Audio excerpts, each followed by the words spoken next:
Australia မှာကျောင်းတက်ရင်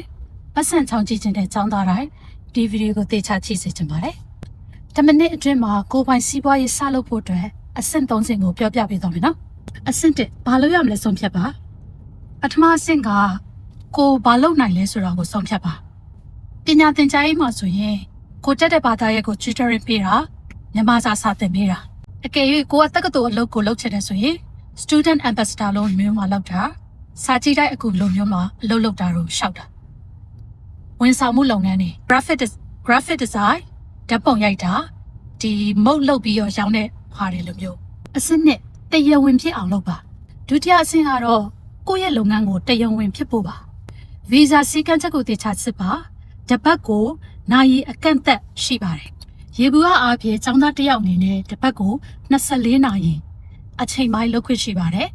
နှစ်ပတ် fortnight ဆိုလို့ရှိရင်48နာရီလုပ်ခွင့်ရှိပါတယ် ABN Australian Business Number ထုတ်ယူပါ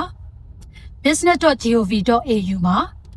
အလွယ်တကူရှောက်လာတင်လို့ရပါတယ်ဒါကသင်စီဝါရေးကိုတရားဝင်ဖြစ်စေမယ့်နံပါတ်1ပါအဆင့်3စပြီးတော့ကြီးညာပါနောက်ဆုံးစစ်ကစကြီးညာဖို့ပါကိုယ့်ရဲ့တငယ်ချင်းတွေကိုအရင်ပြောပြပါ Facebook group တွေ